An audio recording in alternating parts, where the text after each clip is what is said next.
Hello बच्चों, आप सभी का स्वागत है मेडिका आईआईटी विंग में और मैं आनंद देव। बच्चों, हम लोग प्रीवियस ईयर क्वेश्चन कर रहे हैं और आज के लेक्चर में जो है हम लोग चैप्टर नंबर 9 यानी बायोमॉलिक्यूल के क्वेश्चन को कवर करेंगे। देखते हैं बच्चों किस तरीके के क्वेश्चन हमारे एग्जाम में आते हैं। देखिए क्वेश्चन नंबर फर्स्ट, देखिए बच्चों क्वेश्चन नंबर फर्स्ट क्या पूछ रहा है, कह रहा है कि following are the statements with reference to lipids. Lipids के लिए कुछ स्टेटमेंट दिए गए हैं और जो करेक्ट ऑप्शन है उसके बारे में बताना है। तो देखिए बच्चों पहला क्या है, कह रहा है कि लिपिड्स जो होता है ओनली सिंगल बॉन्ड्स होता है और इसको हम लोग बोलते हैं अनसैचुरेटेड फैटी एसिड। नेक्स्ट देखिए क्या है, कह रहा है कि लेसाइथिन इज अ फास्फोलिपिड। फास्फोलिपिड कह रहा है, लेसाइथिन एक प्रकार का फास्फोलिपिड होता है। बच्चों ये तो बात लिपिड के लिए क्या है, करेक्ट है। नेक्स्ट कह रहा है try hydroxy propane is a glycerol. Try hydroxy propane glycerol है, ये भी बात सही है। नेक्स्ट कह रहा है पाल्मिटिक एसिड है 20 carbon atoms including carboxylic carbon, ये गलत है। नेक्स्ट कह रहा है एल्किडोनिक एसिड हैज 16 कार्बन एटम्स, ये भी स्टेटमेंट गलत है और ये भी स्टेटमेंट गलत है। यानी कौन कौन से स्टेटमेंट सही है, बी एंड सी। चेक कर लीजिए, B and E only, A and B only, C and D only, B and C only.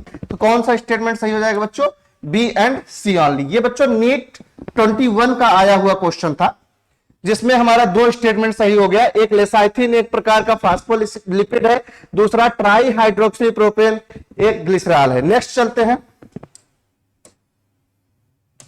देखिए बच्चों question number second. Question number second देखिए, ये भी नीट 21 का क्वेश्चन है।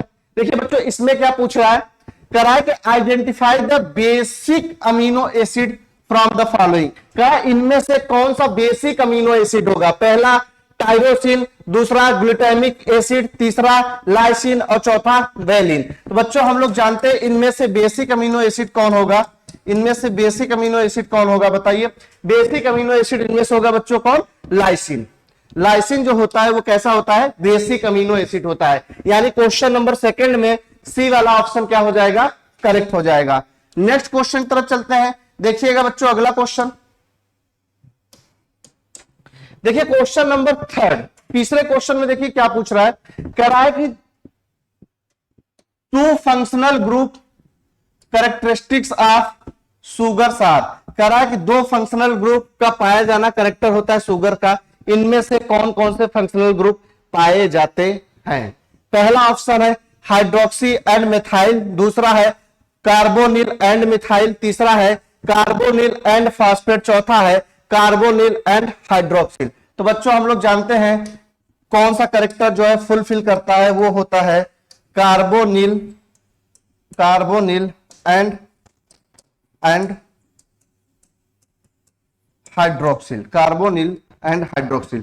यानी अगर हम बात करें क्वेश्चन नंबर थर्ड का, क्वेश्चन नंबर थर्ड में कौन सा ऑप्शन सही हो जाएगा, डी वाला ऑप्शन क्या होगा बच्चों, करेक्ट होगा।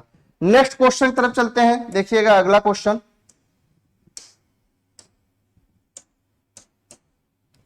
देखिए बच्चों क्वेश्चन नंबर 4 क्या पूछ रहा है, कह रहा है कि a typical fat molecule is a made up of. कह रहा है कि जो फैट के मॉलिक्यूल होते हैं वो किसके बने होते हैं। पहला ऑप्शन है 1 glycerol and 1 fatty acid molecule, दूसरा ऑप्शन है 3 glycerol and 3 fatty acid molecule, तीसरा ऑप्शन है 3 glycerol molecules and 1 fatty acid molecule और चौथा ऑप्शन है 1 glycerol and 3 fatty acid molecule. तो बच्चों हम लोग जानते हैं फैट किसके बने होते हैं, जिसमें क्या होता है 1 ग्लिसरॉल होता है और 3 फैटी एसिड मॉलिक्यूल होते हैं। यानी अगर हम बात करें क्वेश्चन नंबर 4 का, क्वेश्चन नंबर 4 में हमारा कौन सा ऑप्शन सही हो जाएगा, ऑप्शन नंबर डी करेक्ट हो जाएगा बच्चों, 1 glycerol and 3 fatty acid molecule. यानी क्वेश्चन नंबर 4 का डी वाला ऑप्शन क्या है, करेक्ट है। नेक्स्ट क्वेश्चन देखिएगा, अगले क्वेश्चन की तरफ चलते हैं। देखिए क्वेश्चन नंबर 5, देखिए क्वेश्चन नंबर 5 में बच्चों क्या पूछ रहा है, कह रहा है कि phosphoglycerides is always made up of. कह रहा है कि फास्फोग्लिसराइड्स हमेशा किसका बना होता है। पहला ऑप्शन है, कह रहा है कि असैचुरेटेड और unsaturated fatty acid esterified to glycerol molecule to which a phosphate group is also attached. Next option है करा अनसैचुरेटेड और unsaturated fatty acid esterified to a phosphate group which is also attached to a glycerol molecules. Next कह रहा है only a saturated fatty acid esterified to a glycerol molecule to which a phosphate group is also attached. Next है only an unsaturated fatty acid esterified to a glycerol molecules to which a phosphate group is also attached. तो बच्चों बताइए फास्फोग्लिसराइड हमेशा किसका बना होता है, saturated या अनसैचुरेटेड फैटी एसिड का बना होता है, esterified to a glycerol molecule which is phosphate group is also attach और फॉस्फेट ग्रुप उसमें अटैच होते हैं। यानी क्वेश्चन नंबर 5 में हमारा ए वाला ऑप्शन क्या हो जाएगा, करेक्ट हो जाएगा। नेक्स्ट क्वेश्चन की तरफ चलते हैं। अगला क्वेश्चन देखिए बच्चों, देखिएगा क्वेश्चन नंबर 6। देखिए क्वेश्चन नंबर 6 में क्या पूछ रहा है, कह रहा है कि uridine present only in RNA is a, कह रहा है यूरेडिन सिर्फ और सिर्फ आरएनए में पाया जाता है किस फॉर्म में, पहला न्यूक्लियोसाइड्स, दूसरा न्यूक्लियोटाइड्स, तीसरा प्यूरिन और चौथा पैरिमिडीन। तो बच्चों हम लोग जानते हैं यूरेडिन पाया जाता है आरएनए में न्यूक्लियोसाइड की फॉर्म में। यानी अगर हम बात करें क्वेश्चन नंबर 6 का, क्वेश्चन नंबर 6 में ए वाला ऑप्शन क्या होगा, करेक्ट होगा। नेक्स्ट क्वेश्चन देखिए,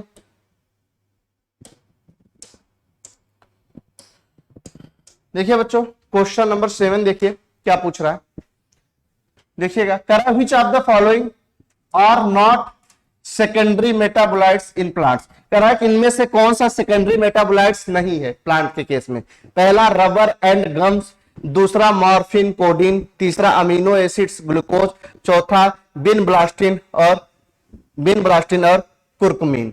फिर से देखिए कह रहा है which of the following are not secondary metabolites in plants. बच्चों हम लोग जानते हैं कि सेकेंडरी मेटाबोलाइट्स प्लांट्स के केस में इसमें कौन नहीं है, इसमें बच्चों अमीनो एसिड नहीं है, अमीनो एसिड नहीं है, और कौन नहीं है बच्चों, ग्लूकोज नहीं है, अमीनो एसिड नहीं है और कौन नहीं है, ग्लूकोज नहीं है। यानी अगर हम बात करें क्वेश्चन नंबर 7 का तो कौन सा ऑप्शन सही हो जाएगा, सी वाला ऑप्शन क्या होगा, करेक्ट होगा।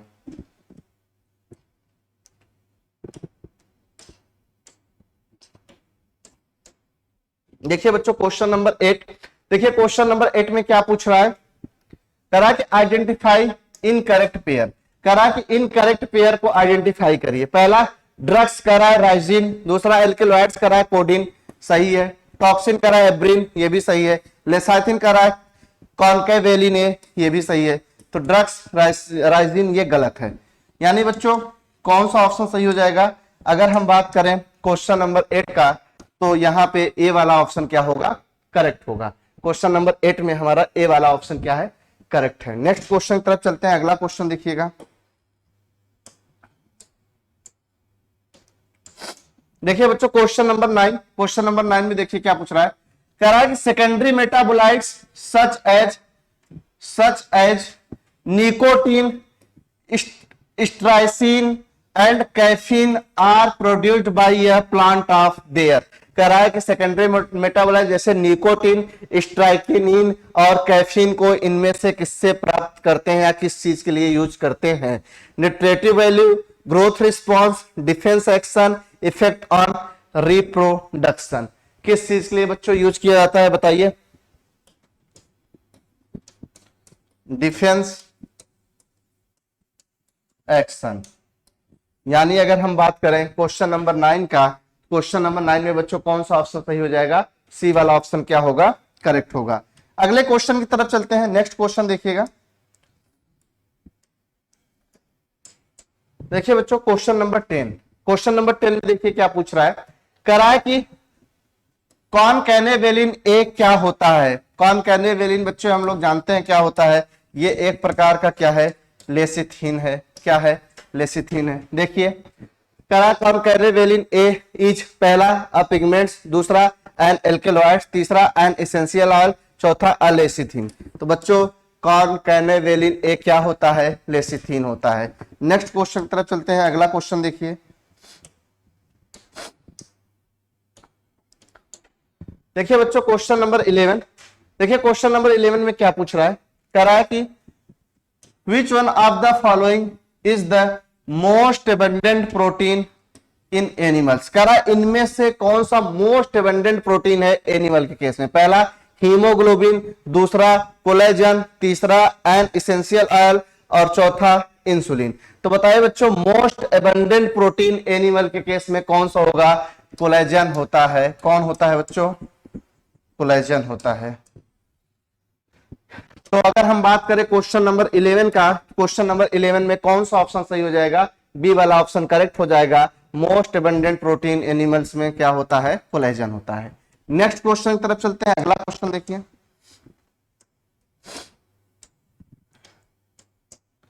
देखिए बच्चों क्वेश्चन नंबर 12, देखिए क्वेश्चन नंबर 12 में क्या पूछ रहा है, कह रहा है कि which of the following glucose transporters is insulin dependent, कह रहा है इनमें से कौन सा ग्लूकोज ट्रांसपोर्टर ऐसा है जो इंसुलिन डिपेंडेंट है।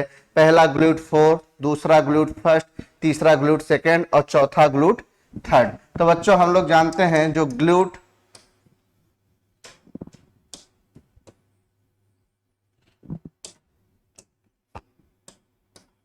GLUT4 होता है ये इंसुलिन डिपेंडेंट ट्रांसपोर्टर होता है। यानी अगर हम बात करें क्वेश्चन नंबर 12 का तो ए वाला ऑप्शन क्या होगा बच्चों, करेक्ट होगा। नेक्स्ट क्वेश्चन देखते हैं, अगले क्वेश्चन की तरफ चलते हैं। अगला क्वेश्चन देखिएगा, देखिए बच्चों क्वेश्चन नंबर 13, देखिए क्वेश्चन नंबर 13 में क्या पूछ रहा है, कह रहा है कि which one of the following statement is wrong, कह रहा है इनमें से कौन सा स्टेटमेंट रॉन्ग है। पहला कह रहा है यूरेसिल इज अ पैरामिडिन, दूसरा कह रहा है glycine is a sulphur containing amino acid, तीसरा सुक्रोज इज अ डाइसैकेराइड, चौथा cellulose is a cellulose is a polysaccharide. तो इनमें से रॉन्ग स्टेटमेंट कौन सा है बच्चों, ये हमको बताना है। पहला कह रहा है यूरेसिल इज अ पैरामिडिन, सही है। दूसरा कह रहा है glycine is a sulphur containing amino acid, गलत। तीसरा कह रहा है सुक्रोज इज अ डाइसैकेराइड, ये भी सही है। चौथा कह रहा है सेलुलोज इज अ पॉलीसैकेराइड, ये भी सही है। बच्चों रॉन्ग स्टेटमेंट इसमें पूछा है तो रॉन्ग कौन सा हो जाएगा, रॉन्ग कौन सा हो जाएगा। अगर रॉन्ग की बात करें glycine is a sulphur containing amino acid, यानी क्वेश्चन नंबर 13 में बी वाला ऑप्शन क्या हो जाएगा, करेक्ट हो जाएगा। नेक्स्ट क्वेश्चन की तरफ चलते हैं, अगला क्वेश्चन देखिएगा। देखिए बच्चों क्वेश्चन नंबर 14, क्वेश्चन नंबर 14 में देखिए क्या पूछ रहा है, कह रहा है कि the chitinous exoskeleton of an arthropods is formed by the polymerization of, कह रहा है काइटिनियस एक्सोस्केलेटन जो आर्थ्रोपोड्स में होता है वो इनमें से किसका बना होता है। पहला ऑप्शन एन एस्टिल ग्लूकोसामाइन, दूसरा ऑप्शन लिपोग्लाइकन्स, तीसरा option keratin sulphate and chondroitin sulphate और चौथा ऑप्शन डी ग्लूकोसामाइन। तो बच्चों बताइए कि काइटिनियस एक्सोस्केलेटन जो होता है आर्थ्रोपोड्स का किसका बना होता है, वो बना होता है एन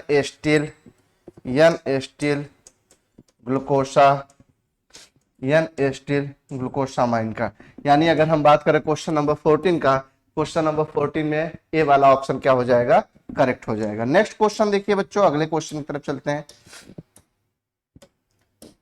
देखिए बच्चों क्वेश्चन नंबर 15, क्वेश्चन नंबर 15 में देखिए क्या पूछ रहा है, कह रहा है कि which one of the following is a non reducing carbohydrate, कह रहा है इनमें से कौन सा नॉन रिड्यूसिंग कार्बोहाइड्रेट्स है।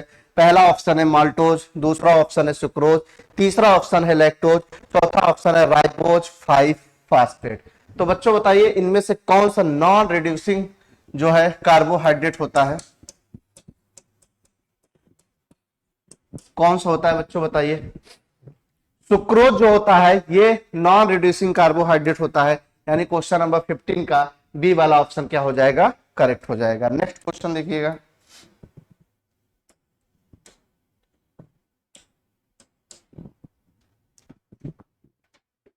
देखिए क्वेश्चन नंबर 16 क्या पूछ रहा है, कह रहा है मैक्रोमोलेक्यूल्स काइटिन इज, कह रहा है मैक्रोमोलेक्यूल्स काइटिन के लिए इनमें से कौन सी बात सही है बताना है या क्या पाया जाता है। पहला कह रहा है सल्फर कंटेनिंग पॉलीसैकेराइड्स, दूसरा सिंपल पॉलीसैकेराइड्स, तीसरा नाइट्रोजन कंटेनिंग पॉलीसैकेराइड्स, चौथा फास्फोरस कंटेनिंग पॉलीसेक्राइड्स। मैक्रोमोलेक्यूल्स यानी जो काइटिन होता है बच्चों, उसके पास क्या पाया जाता है बताइए। काइटिन जो होता है कैसा होता है, ये नाइट्रोजन कैसा होता है, इसके पास नाइट्रोजन कंटेनिंग पॉलीसेक्राइड्स होता है। यानी अगर हम बात करें क्वेश्चन नंबर 16 का, क्वेश्चन नंबर 16 में बच्चों कौन सा ऑप्शन सही हो जाएगा, क्वेश्चन नंबर 16 में सी वाला ऑप्शन क्या होगा, करेक्ट होगा। नेक्स्ट क्वेश्चन देखिएगा बच्चों, अगले क्वेश्चन की तरफ चलते हैं। देखिए क्वेश्चन नंबर 17 क्या पूछ रहा है, करा which of the following are not a polymeric, करा इनमें से कौन सा पॉलीमेरिक फॉर्म नहीं है। पहला प्रोटीन, दूसरा पॉलीसेक्राइड, तीसरा लिपिड, चौथा न्यूक्लिक एसिड। तो बच्चों बताइए पॉलीमेरिक फॉर्म किसमें नहीं देखने को मिलता है। लिपिड्स जो होता है बच्चों, इसमें पॉलीमेरिक फॉर्म नहीं देखने को मिलता है। यानी अगर हम बात करें क्वेश्चन नंबर 17 का, क्वेश्चन नंबर 17 में सी वाला ऑप्शन क्या हो जाएगा, करेक्ट हो जाएगा। नेक्स्ट क्वेश्चन देखिए बच्चों, अगला क्वेश्चन देखिए बच्चों, क्वेश्चन नंबर 18 क्या पूछ रहा है, करा Ramachandran plots used to confirm the structure of. Ramachandran plot किस चीज के स्ट्रक्चर के लिए कंफर्म किया जाता है, या किस चीज के स्ट्रक्चर के लिए कंफर्म इनमें से किया जाता है रामचंद्रन प्लॉट। आरएनए के, प्रोटीन के, ट्राइग्लिसराइड एसिड के की डीएनए के। तो बच्चों हम लोग जानते हैं कि रामचंद्रन प्लॉट का यूज हम लोग किसके स्ट्रक्चर के लिए करते हैं, रामचंद्रन प्लॉट का यूज हम किसके स्ट्रक्चर के कंफर्मेशन के लिए करते हैं, वो बच्चों क्या होता है, प्रोटीन्स। किसके लिए करते हैं, प्रोटीन्स के कंफर्मेशन के लिए करते हैं। यानी क्वेश्चन नंबर 18 में हमारा कौन सा ऑप्शन सही हो जाएगा, बी वाला ऑप्शन क्या होगा, करेक्ट होगा। नेक्स्ट क्वेश्चन देखिए,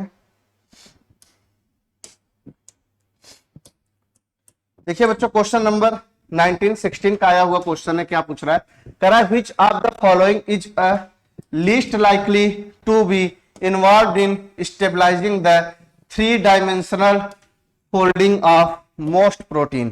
पहला हाइड्रोजन बॉन्ड्स, तीसरा इलेक्ट्रोस्टैटिक इंटरेक्शन, पहला हाइड्रोजन बॉन्ड, दूसरा इलेक्ट्रोस्टैटिक्स इंटरेक्शन, तीसरा हाइड्रोफोबिक इंटरेक्शन और चौथा स्टर बॉन्ड्स। तो बच्चों बताइए 3-डायमेंशनल फोल्डिंग जब देखने को मिलता है तो उसमें कौन सा बॉन्ड होता है, कौन सा बॉन्ड होता है बच्चों, कौन सा बॉन्ड होता है बताइए, उसमें स्टर बॉन्ड्स होता है। यानी क्वेश्चन नंबर 19 में डी वाला ऑप्शन क्या होगा, करेक्ट होगा। बच्चों आज के लिए हम लोग इतना ही पढ़ेंगे, थोड़ा सा टेक्निकल इशू है, आज के लिए हम लोग इतना ही पढ़ेंगे। इस लेक्चर को हम कल जो है कंटिन्यू करेंगे। Thank you.